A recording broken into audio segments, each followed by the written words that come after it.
Welcome to Empower Her Voices Global Series Phase 2. I'm your host Faiza, and today we are here with episode 2.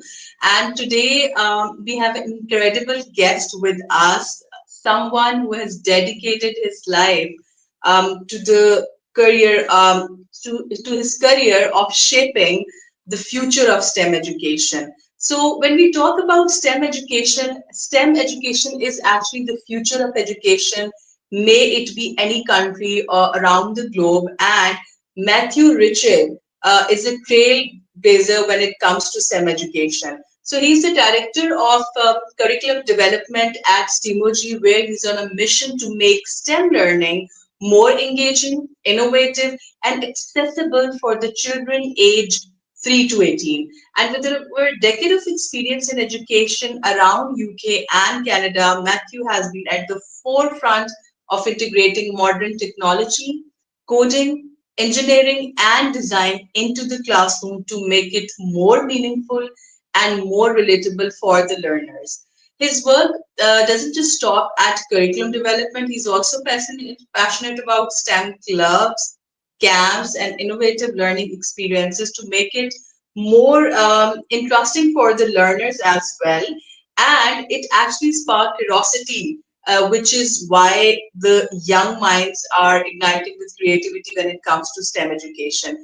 And what makes his journey more inspiring is his personal connection with STEM education, and where actually his passion lies in the power of discovering their own light bulb moment, which means that, okay, the spark of excitement when they really get to know the real power of STEM. So get ready for an insightful conversation with Matthew, and we will talk about more the significance and how, like, what are the contributions, what are the milestones of STEM education with one and only Matthew Richards. Matthew, welcome to our global series. And first of all, thank you so much for accepting the invitation. We really appreciate that. And there's a lot that we would like to learn from you. Great. Thanks for having me on. Yeah, thanks for the lovely introduction as well. I know we share a lot of Great. the same ideas about education, so I'm looking forward to talk it through with you. Great, great. So, Matthew, talking about your journey, right? STEM education is something which is very inspiring, and your personal ideology is actually walking the talk, right? So, what was your more inspiring moment? And then now, as you're the director of curriculum development in Steamoji, so what was the entire journey that led you towards this bit where you are right now? Sure, great question. I'll take you back to my early university days. I think when I was going to university to study, I originally had an interest in music and music technology, which at the time I didn't really ever think of as STEM or STEM associated at Okay. all. So when I started university, I went very much down the music technology route. And one day, I had a brilliant lecturer, like a professor, and he introduced me to coding, which at the time I couldn't really see the link between music and coding. And then when he Okay. started to show me where the link was and where the future lies with kind of like music technology, it kind of started off a whole new idea for me. Suddenly, I knew this side of, you know, this world, this part of education that existed that I didn't never really thought about before. So from then on, my university route kind of changed a bit. I went and did my dissertation using more code than music.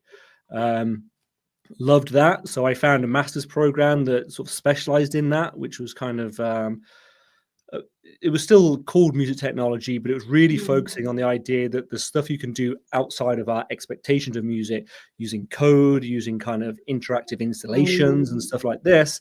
And I just Right. loved it. And so then when my one of my teachers then introduced me to some younger students who were just starting off where I was a few years prior, and I loved working with them and kind of mentoring them. And then that's where the education and the STEM mixed. I knew at that point I wanted to focus on teaching, and I wanted people to have what I had.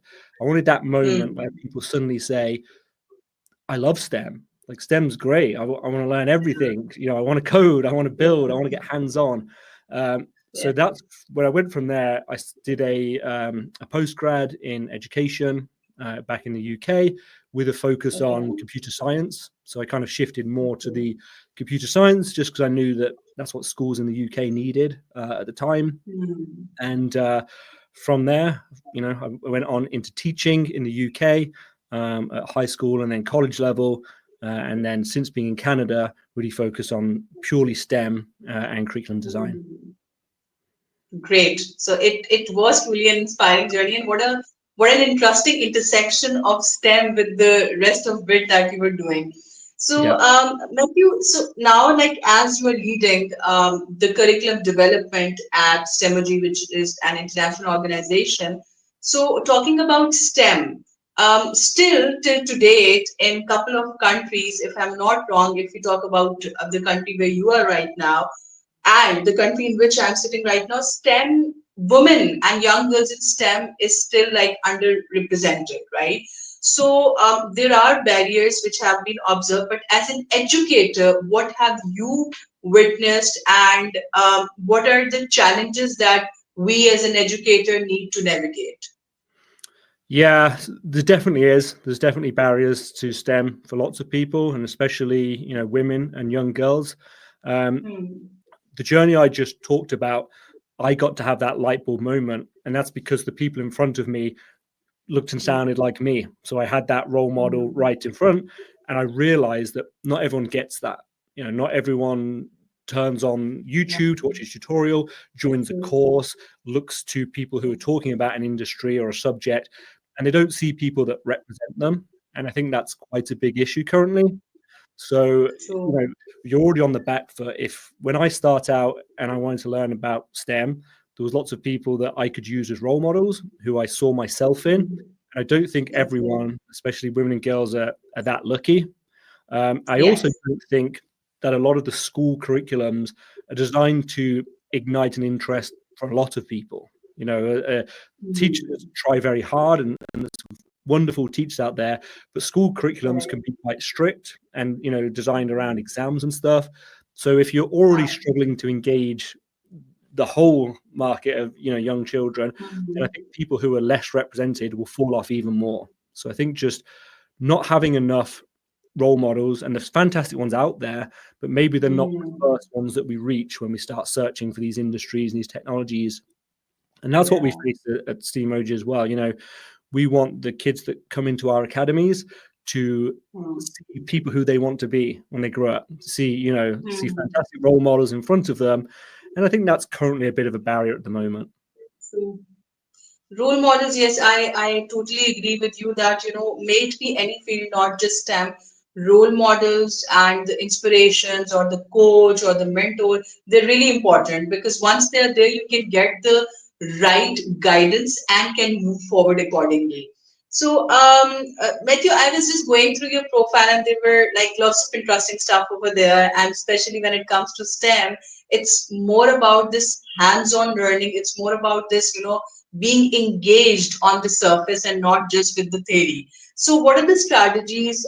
Because you have been through an entire journey, right, of education in different steps. So, what are the strategies that you felt that was really helpful in engaging the kids in these hands-on learning to make actually STEM more interactive for them? Yeah, that's the first time I realized that that was such a big problem and a big Okay. solution was Right. teaching a curriculum where you focus purely on exams means there's less room to express Mm, yourself, and true. also less room to get hands on. So that's kind of why I love my job now, designing a curriculum where we can pick things that we know kids will like, and then we can Okay. work the learning objectives into it, rather than having to start with like the learning objective and then build the project. Mm-hmm. So I think if you talk about engagement being a problem, Yeah. for women and girls in STEM, it's just a problem broadly. At the moment, so many people don't find their passion in STEM until maybe university, because it's not right there in schools. If you want to follow along, we quite often have this idea that STEM is coding. It's very much coding when you Exactly. don't have to learn coding just sat at a laptop. You can find something that Mm, you like. So for me, it was music. And then there's probably a way mm, you can tie that back into STEM. And that's exactly what we're doing okay. now. So we try to make sure that for everything that we want to teach kids, there's a way they can Hmm. do it and build it right in front of them. And we're not talking about expensive kits or fancy robotics. Okay. Sometimes it will just be something like an Arduino paired with some craft Hmm. materials. And we think about Hmm. what do we see in the real world that we can recreate, using a simple STEM project that now you don't have to see it as something that isn't you. It's not this magic faraway thing that only universities or people Hmm. can teach. It's something that you can True. put right in front of you on a desk in your classroom, and you can Hmm. start building hands on. And that comes back to that kind of light bulb moment we're talking about. If one of those Right. projects make somebody think about STEM or get excited about STEM, then suddenly Hmm. you've won half the battle. Then kids want to learn about Yeah. it. And that's when you can then start, being more specific or digging into topics more. But getting that first light bulb moment for everybody is Hmm. really important. And that's a huge focus on what we do at Steamoji is we want every kid to experience that kind of, wow, STEM's great and it's for me and it's not what I thought it is. And that's why I think hands-on learning hopefully gets more and more popular in the classroom, and people realize that it doesn't have to be fancy, it doesn't have to be robotics, it doesn't have to be Hmm. specific. It's just something that's fun, engaging, and sparks a bit of curiosity. Great, great. It sounds amazing. Matthew, you've just mentioned at the start that it's not that you're setting the learning outcomes first and then students are working backward. This is something interesting. I would like to know more about this because generally, what the educators are doing widely, I'm not saying everyone, that first the learning outcome is being set and then they work towards it and then they take the learners along with them. But you have mentioned that the other way side, right? So how is it going and like what's the correlation? Because you just mentioned, so it clicked my mind that okay, that sounds interesting. Yeah, that's it exactly. That's how I used to work, when I first started teaching. Learning objectives, build out a lesson plan. And what I learned, Exactly. um, yeah, it's the way. And what I learned is We it all didn't do have to be that exactly. way. Yeah, True. it's True, we true. could where we are now, in the office I'm in now, we've got a big workshop where we can build and test things, 3D printers, etc. And when we're designing curriculum, we first of all look and we build projects that we think are going to be fun. We say Okay. we know kids want to learn this, and then we work backwards and we say, well, how can we add Oh, the learning objectives to that? you know so rather than right. starting with learning objectives and then you're already so far True. down one road then. And I think 3D printing would be a good example of that. It doesn't really exist in a lot of curriculums anywhere, but there's Yes. so much in terms of the process of design, starting with a problem, thinking about the solution, that rather than say, here's my learning objective, how can I use 3D printing? Instead, we like, okay, True. kids want to build this, let's say, car that's going to be powered by motors and, Yeah. a microcontroller. And then where Yeah. in that journey can we put in the learning objectives? And we're flipping Hmm. everything on its head like that instantly means that we can make projects that when we tell kids what they're going to do, they're in. They want to. They're jumping in. They want to get Hmm. started. Whereas if you start by saying, "Here's the learning objective. We're going to learn about this, and later on we might do something," then it's a much harder uphill battle to get kids wanting to start Hmm. that job. So that's kind of what we do with every mission. We make something really fun. We look at the tools that we have available to us in our spaces. We look at what we have available in terms of expertise and staff. We come Hmm. up with the most fun thing we can think of that kids are going to like, and then we work and make sure that it's educational and it's going to be valuable to them, not only now, but stuff that they can kind of take away for the Hmm. rest of their life as well. Yeah, it sounds fun because I agree with you. We also used to have the learning outcomes, then we were bound to go with the rest of the bit. But this sounds interesting. At least the students have the liberty to exercise their own passion or their intrigue, which is inside them. So Exactly. that's why I guess the almost all the students at your place are having their light bulb moments because they have been given that platform where they can actually exercise that. So we were talking about mentors and we were talking about the inspiration and the role models. And when it comes to specifically STEM, you have already highlighted that there are role models out there, but yet we need more, right? So, do you think that mentorship and such kind of, guidance can actually help the women and young girls specifically for STEM careers? Because right now we're just talking about as of today, the mentors out there in STEM field are limited. Why? Because STEM itself is like expanding right now. It's not something that is widely exercised around the world. People are getting to know about it.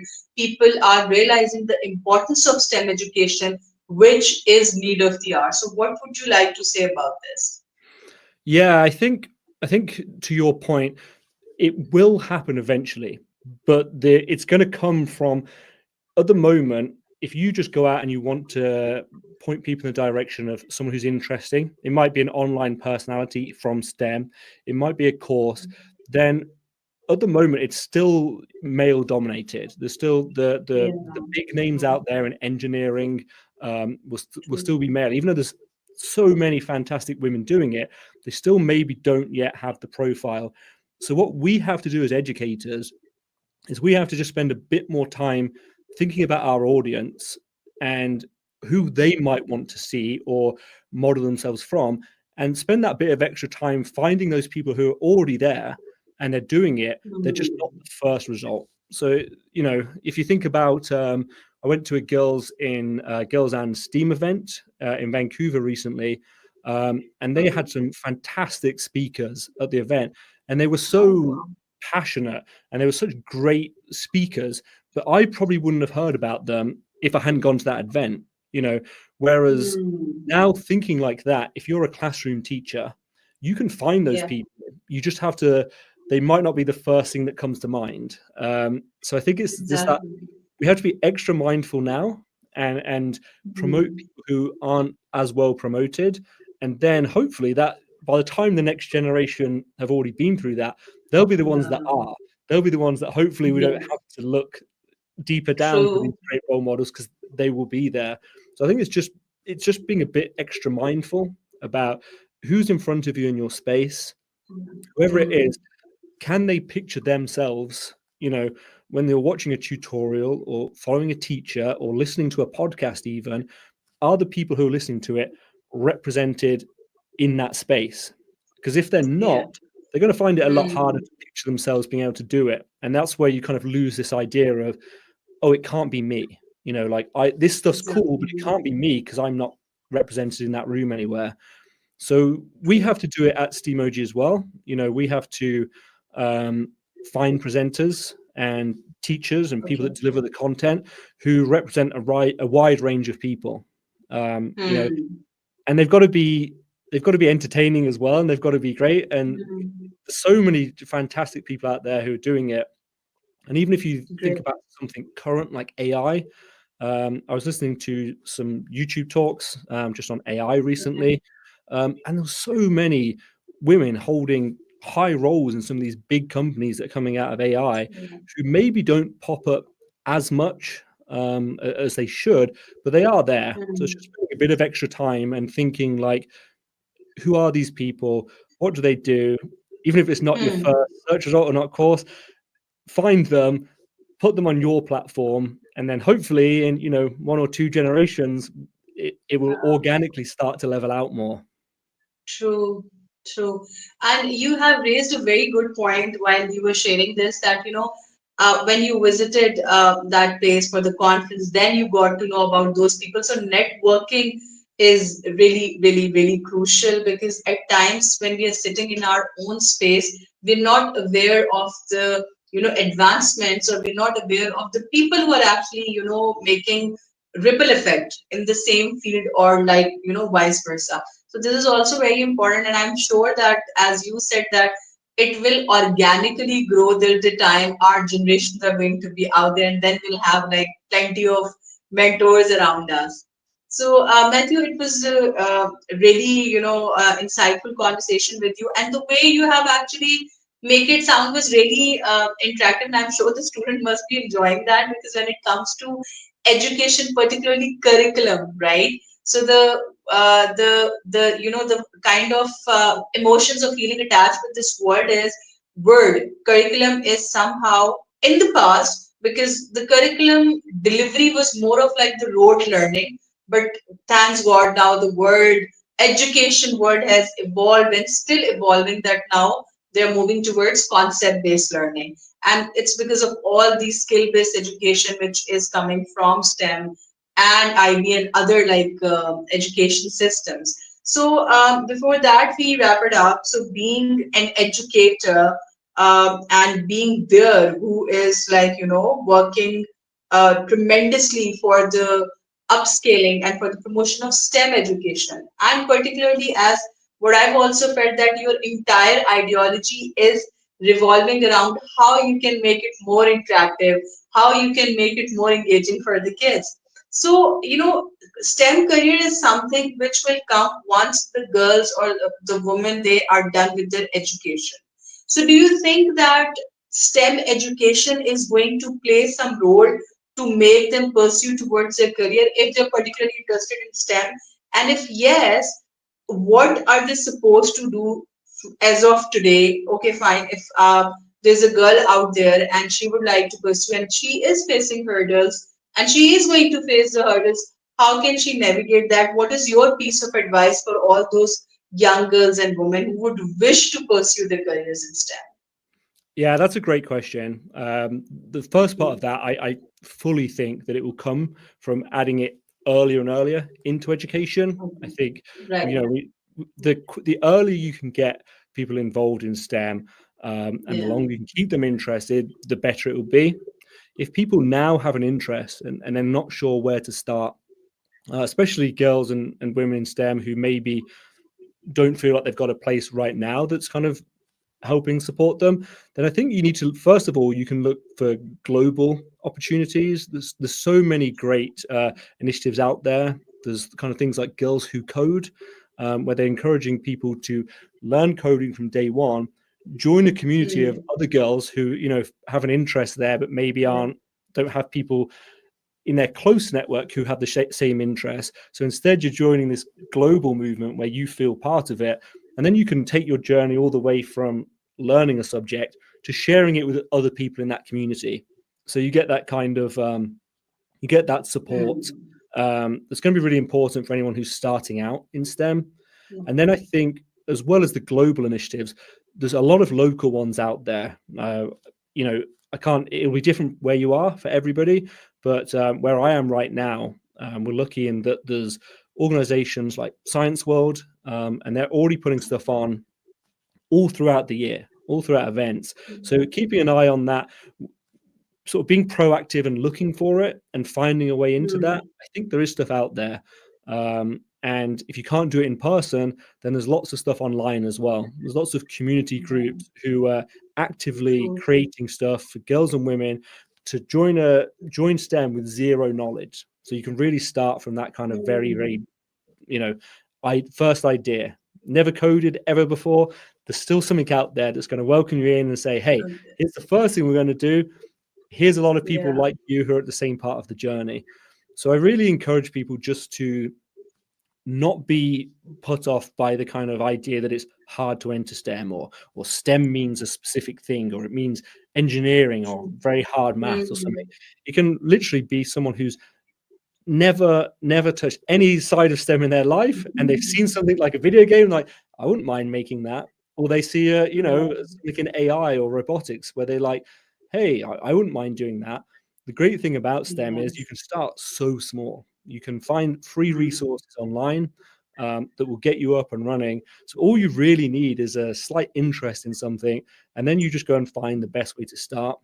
I think, at Steamoji, we're very lucky in that that's kind of our main niche. We want to start kids as early as possible. So we want to get kids who they don't really even know what STEM is, until they start Mm. building and doing True. stuff, and then we teach them that it is STEM and stuff. But I would say Yeah. that you don't have to wait for university. You don't even have to wait till high school. And any teachers and educators who want to start adding it into their classroom as a side project, as a club after school, it's also can be intimidating, I think, if you don't come from a STEM background yourself. But the great thing Mm. is there's lots of resources out there for the teachers as well. So there are lots of places online communities, maker groups that really welcome in educators who have zero experience, but they just have an idea of like, hey, I wouldn't mind starting a club, or I Yeah. wouldn't mind putting this once a week into my classroom. So I'd say True. the more accessible and less scary we make STEM, or the STEM's fantastic, but we don't need to put it kind of on a True. pedestal. It really starts from basic stuff, and I think Mm. because of that, it's the least engagement's hard to get started, and because it's already less likely that girls and women are going to be engaged in STEM and Yeah. start a STEM career, then it applies even more to them. So it applies even more to people that don't feel naturally inclined to go that way. We as educators need to find ways to show them, hey, come on in, it's great, STEM's fun, Mm. you're gonna love it, rather than trying to always think of like the end goal. Just get people through the door, show them that there's lots of Mm. stuff out there and a great community. And I think once we do that, it won't be this idea of like, I'm going to college to study STEM. It will be, I did STEM at, elementary school, high school, college, and it'll be a full journey rather than a late life choice. True, true. What an amazing advice. And I totally agree with you that, the more we are going to connect with the like-minded people, may it be educators or the learners, and the sooner they're going to start, the early they're going to start. You've just said it that, once they'll be in their careers, they'll say, oh, I've been to a STEM early years, STEM primary years, STEM high school, and carrying that whole journey is going to be tremendous. And then, for the listeners, as Matthews specifically said that, because there's this misunderstanding that, regarding STEM, which is a big misunderstanding that STEM doesn't mean that you need to be technically sound, you need to be a coder, or you need to be an engineer. Fine, there are careers which are aligned, but for STEM, as he said, that, even if you have zero understanding or experience when it comes to the technicalities, it's fine. You can go for Matthew. Am I right that if they want to become a writer, they want to become a singer, or they want to become anything else, they can still pursue their careers in STEM? 100%. Yeah. That's why I like, you might hear sometimes STEM and STEAM, so we start to hear this A Yes, being added to STEM, which I think yes, for me, coming from the music background, I love seeing the A in there because I think it's telling people great. that come from those or want to go into those creative ideas that, like, hey, I bet there's still some STEM for you as well. That's the great thing about it. If you want to write, there's Great. technology, there's interesting areas of STEM that might help you be part of that journey. And then Yes. even if you want to, if you want to create movies, I guarantee you this is some STEM that's going to help you it's going to help you make something in a movie that we've never seen before, because you're going to start Wow. thinking like that STEM mindset. So even if you don't want Yes. to learn coding or robotics or 3D printing, being able to apply that mindset and maybe some of the technologies to everything else in your life it's so worthwhile that's why I think really that's why STEM or STEAM for absolutely everybody. Yeah, you have narrated it beautifully that, it's about the mindset. You've actually summarized the entire ideology of STEM, that it's the mindset. It's not like a curriculum. Curriculum is something different which can be embedded into any educational stream. So thank you so much, Matthew. And we'll be sharing the details of Stemoji with the audience as well, that if someone would wish to explore more, because there's a lot of interesting stuff that we have shared is being carried out there under your leadership. And we really appreciate your support specifically for this initiative, which is meant for empowering the young girls and women around the globe. So thank you for taking time out. And for the audience, I'm sure that leaders like Matthew, who has done tremendous work in the upscaling of STEM education and for creating awareness, and not just awareness, in fact, making it more accessible and more interactive. And as he just said, that it's about the mindset that you are going to come with, because if you are going to be in the STEM education, you'll always think out of the box. And then that mindset is going to make you flourish in any field that you wish to pursue, either it's a STEM field or it's a non STEM field. So keep empowering, keep inspiring, because it's all about creating that ripple effect which will go a long way for any person around you. So see you again with another inspiring episode. Till then, take care.